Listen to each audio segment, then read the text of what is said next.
The other thing that's come are these. These are steering arms, and you can see they have a slight drop or elevation depending on your point of view. So the idea here is they would go, these bolt on here like that, right, and then a rod will come across to my steering box pitman arm, which will be here, and until I've got my top tube welded in here and my steering column kind of worked out a bit better, I can't quite work out how high above the ground this arm will be, and whether I need it sort of an inch raised or the other way, lowered slightly. Right, I'm just doing some measurement here because it's quite important. What you don't want is to tighten up the bolts that go in here, have them bottom out, and then either crack it or strip the threads as you tighten them up. So I'm using a bit of cardboard shoved in. I've worked out that these holes are 18mm deep. We'll need longer bolts. These are the current ones. Also, these have got the square heads, so I need conventional bolts that can be done up from the inside with a socket.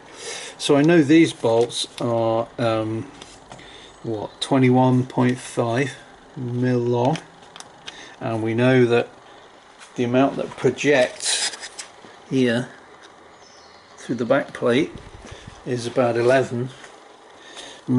So by doing a bit of basic maths I can work out that my bolts need to be about 25 mil long. Right, hopefully you can see what I'm trying to do here. I've worked out I need a 4-inch drop from the bottom of this to the middle of the steering column to be comfortable sat there steering it. The column will obviously be shortened, the wheel will actually be here. I'm in the centre. I've cut a notch in here to get this as high up as I can. I've got to allow clearance for this axle past this point here. Well, I don't have to, there's a reasonable gap, but I'm going to anyway. Yeah, so I've cut a thick plate here which this will bolt to, and a bracket welded to it which I'm about to weld on here. Might have a diagonal strengthening strut here as well actually at some point, and then that brings this pretty close to parallel to this, but of course mine will be up here, but it's actually about right, believe it or not. Right, so here's my British Ford Prefect, I think it is, steering arm, and I've just cobbled this together. This is the Mustang ball joint on the other end, and you can see if I mount that to there that way, there, right, then mount not sure, mount the ball joint. The ball joint can go in either way because it's tapered both ways, sort of meeting in the middle, which is quite handy. So if I just stop filming a minute, mount this ball joint up from underneath, have this 1.5, I think it's about 1.5 inches staggered up. You can see, well, with a bit of, yeah, approximately it's level or as good as you're going to get. And the other thing is, if you look down at the axle, you can see, if you look at its direction of travel, I've got a gap here of about a centimetre or so, which gives it about 6 inches of travel, so there shouldn't be any way that it would hit that steering box shut. Right, I've got to wait for some longer bolts to come to go through these two holes from the inside into that steering arm, but in the meantime I need to think about my the rod that will go from here right the way across to here.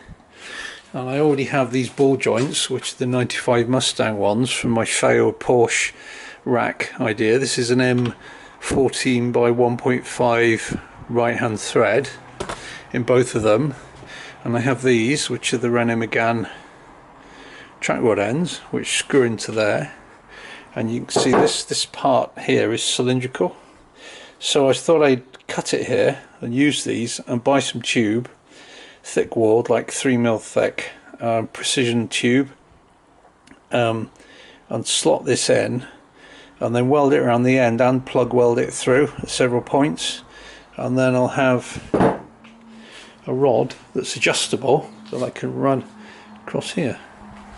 Okay, so there we go, we've got those two.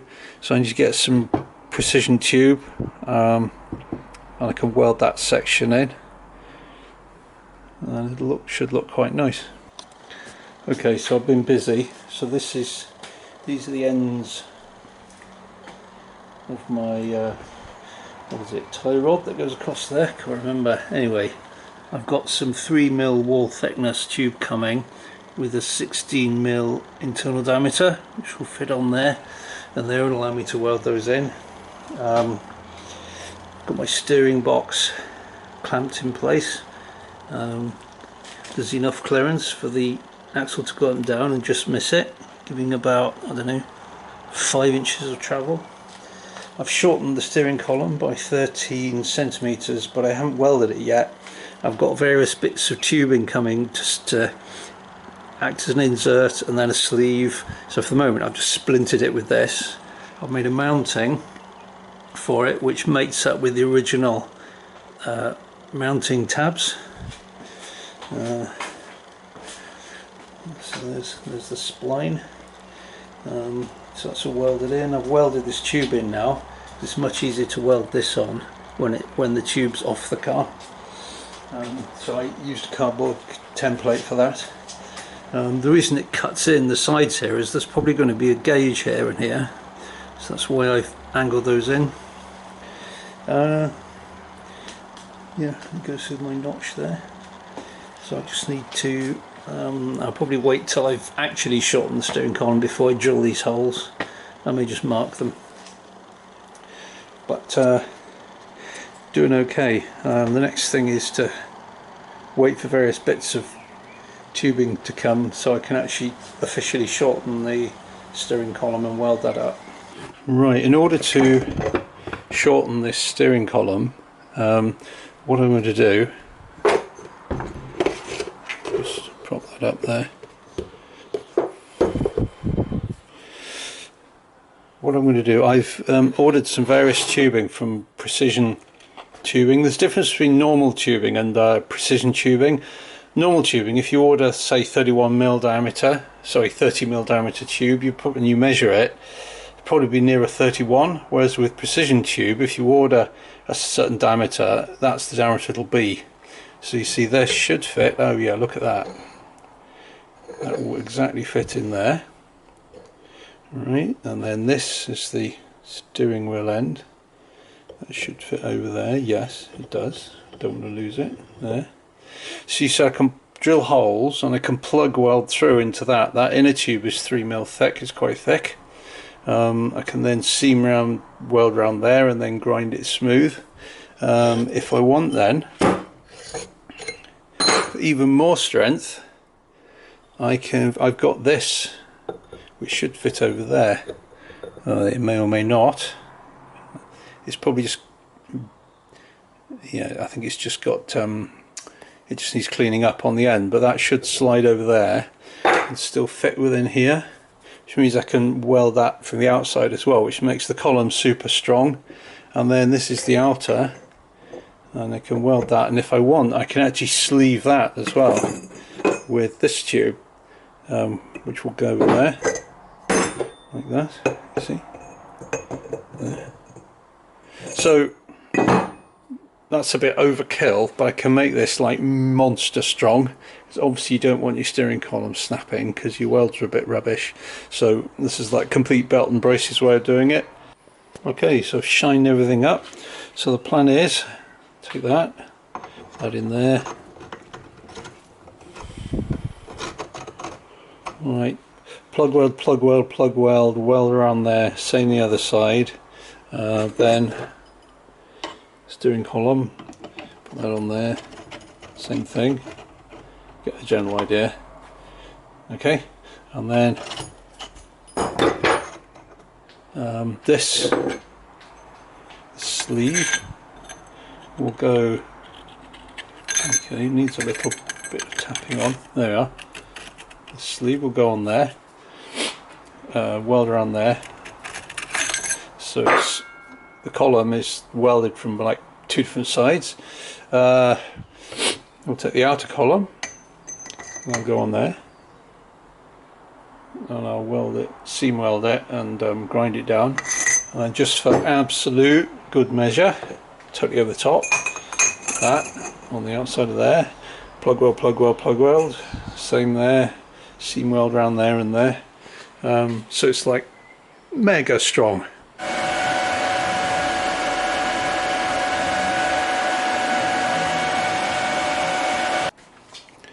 Okay, so I've ground down using the flap disc, which is just a bit more subtle than a grinding wheel.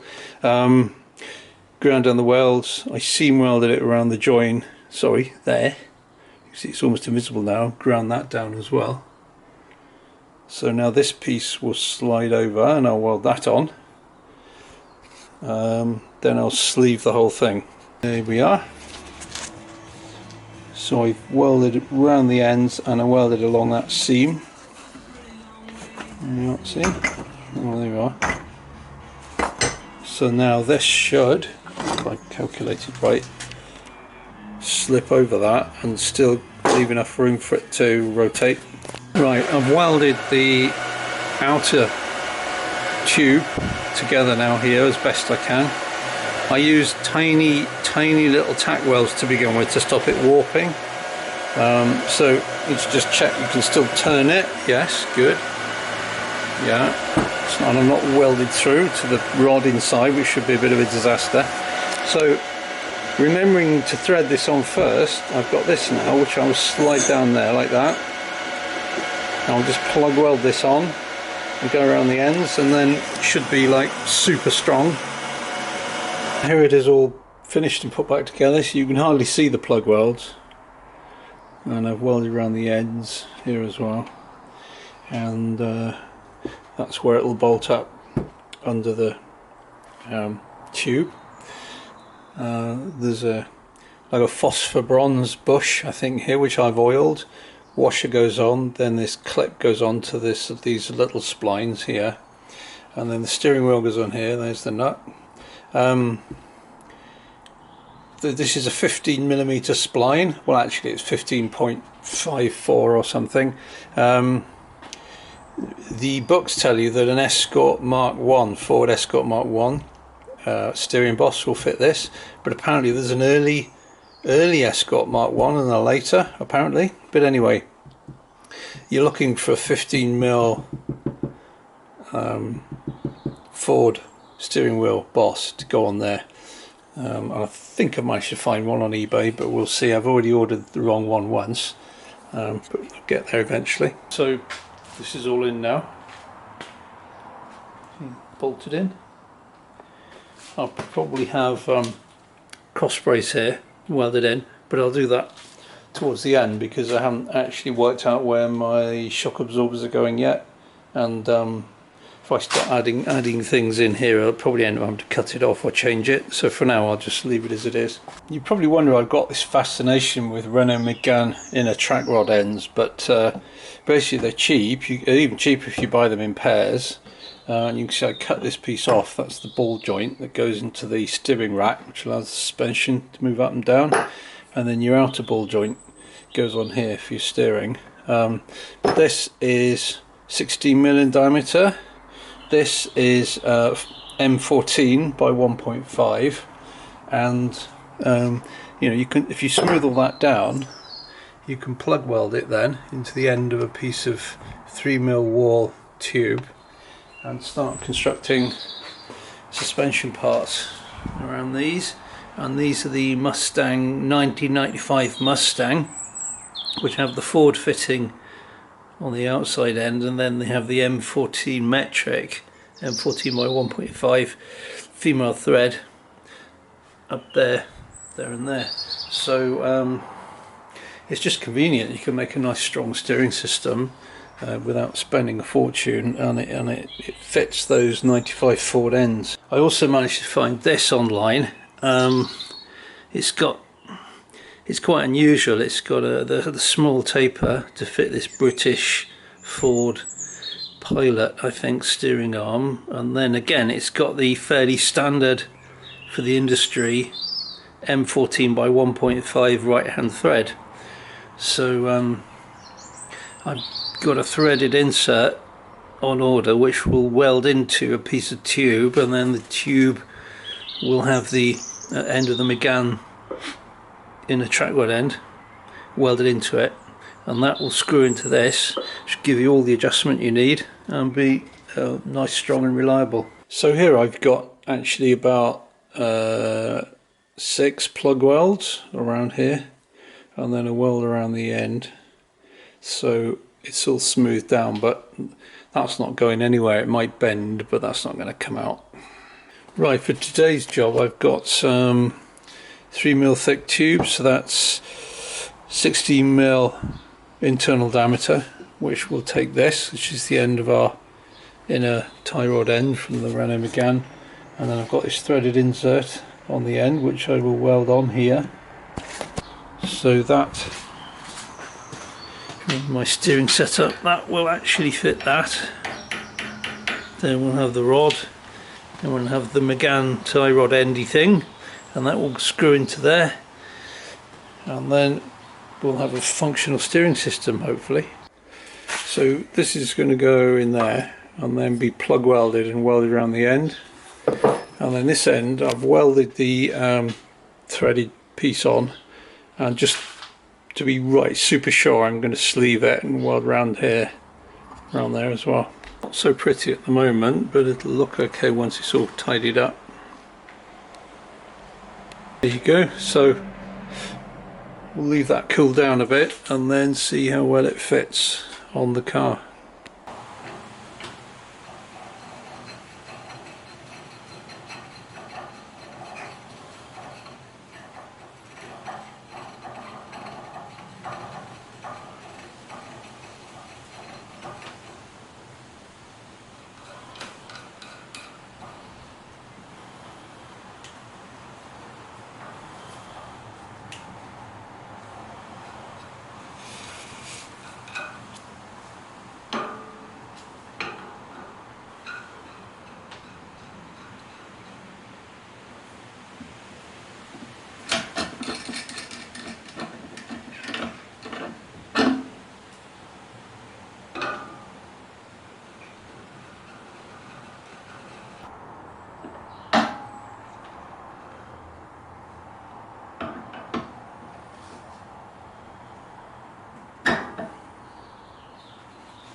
So finally we have the Mark II steering system, and I'm actually very tempted to put a bracing strut across from here to here. But apart from that, that looks good.